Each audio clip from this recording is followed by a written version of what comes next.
Hey guys, how are you all doing today? I'm going to go ahead and get started here on our week 15 lesson. I've decided to go back and talk about solving trig equations. So this is a section that comes after a large chapter that we skipped.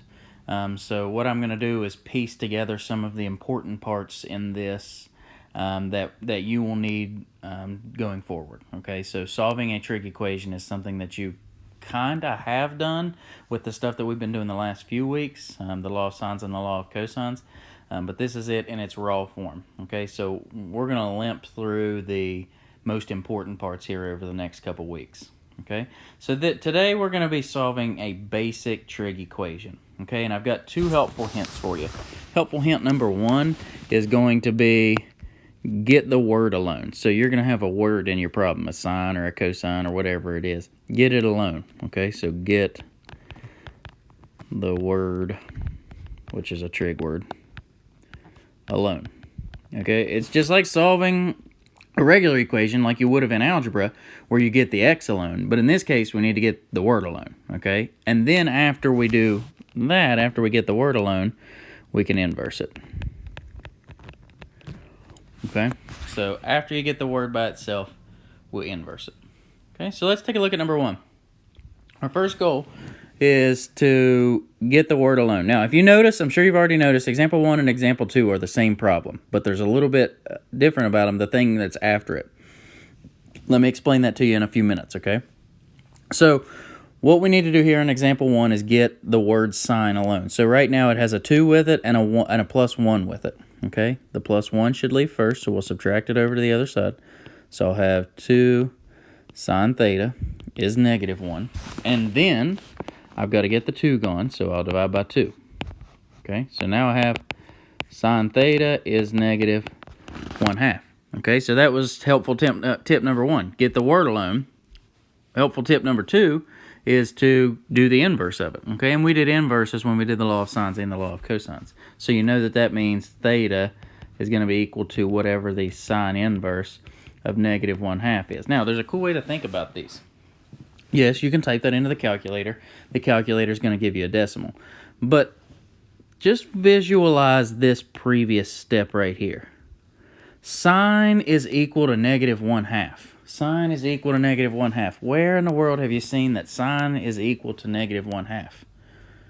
Well, over here on this guy. All right, now I took a picture of my actual unit circle because I wanted to have the tangents on it. I'm sure most of you have your unit circles. If you don't, embeddedmath.com at the bottom there of the page is where I got this one. They have the filled out ones. You can find them everywhere. Okay, so what I highlighted in red over here was sine theta is negative 1/2. Let's look on this and figure out where sine is negative 1/2. Because if you remember, this is made up of ordered pairs with cosine and sine. So cosine's the first number in the ordered pair. Sine is the second number in the ordered pair. There's bound to be someplace on here that the sine is equal to negative 1/2 because that's what we, again, had over here in the red box. We're looking for where sine is negative 1/2. So let's look around the second order pair. Not over here. No. Nah. Ooh, check that one out. Right there. No. There's a second one, and no. Okay, so there's 2 of them. Here's a hint. There always is going to be 2 of whatever you're finding, okay, because they always match in some direction. Remember, a few weeks ago, we talked about how sines match side by side and cosines match on top and bottom. Also, tangent matches diagonally, okay, so if you ever run into that. But you'll always be able to find 2 of these that match, okay? So now how do we answer that? Okay, we found the 2 locations where sine is negative 1/2, but what do we say? Okay, so that's where this next part of the problem comes into play, this between 0 and 2 pi.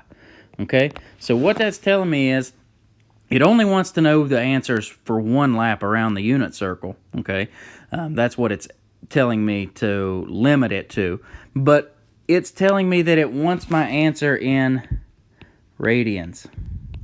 Okay, because 2 pi is a radian. When we get over here and do example 2, it's going to want that answer in degrees.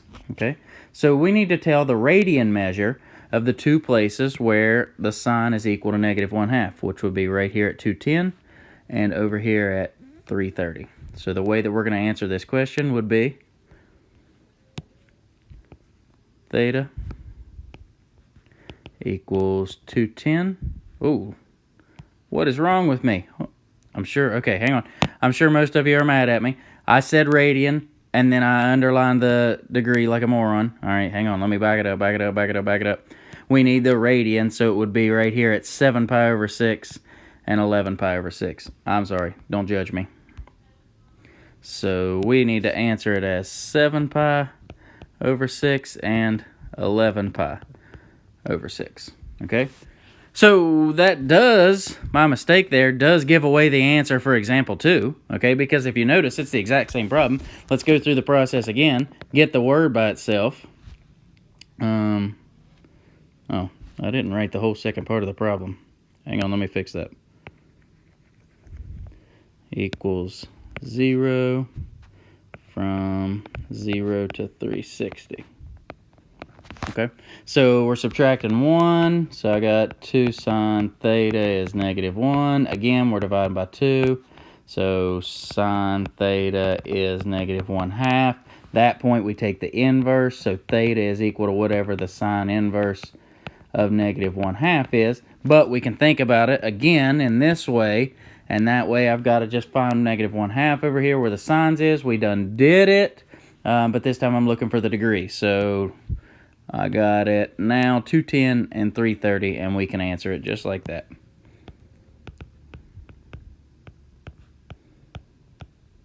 Okay, so again, the reason why we answered this problem in two different ways is based off of what they've asked me to limit my answers to, okay?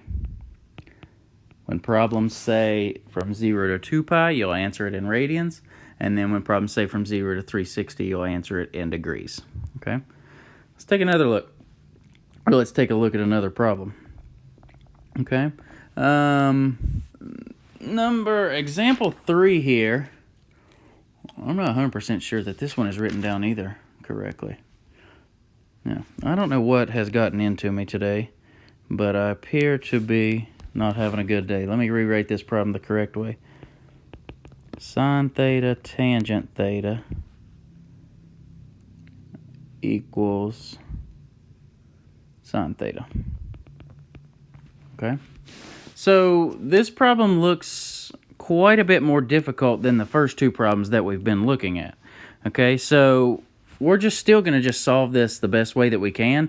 Our goal, our first helpful hint is to get the word by itself. This one just so happens to have two words. It's fine. It's not a big deal. Okay, what would be the best thing for me to do is bring this sign over and have everything on this side. Okay, so if you know anything about common terms going together, none of this is common terms. So what we just have is sine tangent minus that sign that I just brought over, and I'll say that it's equal to 0 now. Okay, now what we can do is factor this. If we've got more than one word, probably we're going to end up factoring it, but there's a point I'm trying to make here, so just hang on just a second. So we're going to have sine theta out by itself, because both these have a sine. So tangent theta would be -1, and then that would all be equal to 0. So here's my point on this problem. Yes, there are all kinds of things that we may have to do to get these problems into their lowest form. Put stuff on one side, factor out, do stuff like that. But when you see a problem at this stage, okay, so you got something in parentheses, or it may be two things in parentheses, okay? You may have sine plus 5 or something like that, okay? So there could be multiple things in parentheses, but just revert back to your solving skills, your algebraic solving skills, and understand that once you get something into its factored form, they both get their own 0, okay? So sine theta is equal to 0, and tangent theta minus 1 is equal to 0. So some of the problems that I'm going to give you today, they're already factored, so they're in like a parenthesis form already. What you have to be able to do is have the ability to recognize it's been factored and then give them both their own 0 and move forward, okay? So now I've got to use the unit circle again, and I've got to figure out, so if I was to do an inverse, I would have theta is sine inverse of 0. Okay, so I've got to figure out where is sine 0. This is really what I'm looking for right here. And again, remember, I'm answering this problem in radians. Okay, so I need to figure out where is sine 0. Let's go back over to the unit circle. I'm going to get rid of some stuff.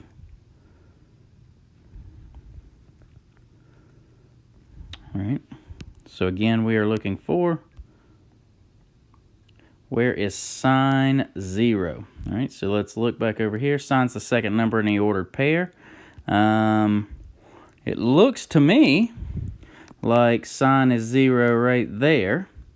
I'm going up around quadrant 1. I'm going this way. I don't see any. I don't see... Whoa, check this guy out right here. There's another one. Sine is 0 in the order pair right there. Cosine is 0 up here at 90, but that doesn't mean sine is. Okay, so I've got two locations. Remember, we wanted to answer it in radians, so I've got 0 and pi would be the radians to answer that part. Okay, so theta would be 0 and pi. 0 is a radian, by the way. All right, and then let's solve the tangent one. So add 1. So tangent theta is 1. Then do the inverse. So theta is wherever tangent inverse is 1. So let's look over here and see if we can figure out where tangent is 1. I've got all my tangents on here. There's a tangent that's 1. There's a negative 1. There's another tangent that's 1. So I'm at pi over 4 and 5 pi over 4. Okay, so theta here, pi over 4 and 5 pi over 4. So we've got 4 answers on this one. That's sweet. So theta, I'm going to put them in order because I'm a psycho, but you can do them however you want.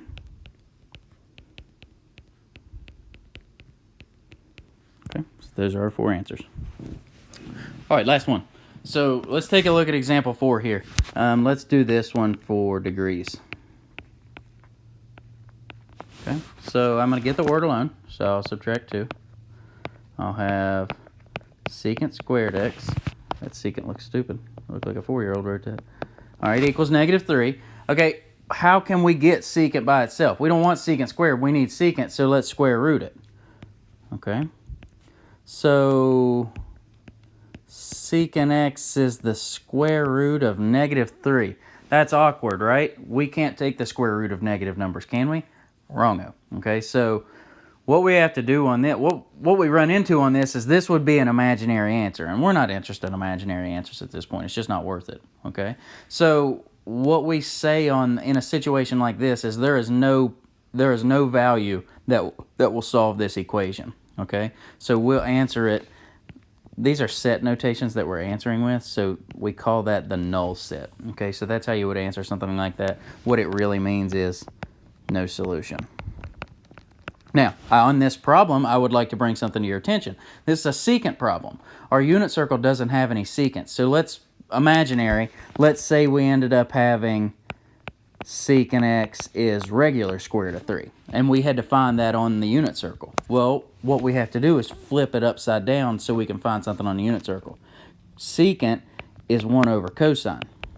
Okay, so then if we flip the right side, that would put square root of 3 on the bottom. Okay, so it would be 1 over square root of 3, and then after you rationalize, it turns into square root of 3 over 3. So this is the cosine value that matches this secant value. So if you run into any kind of situation like that, just invert it and find the one that associates with it.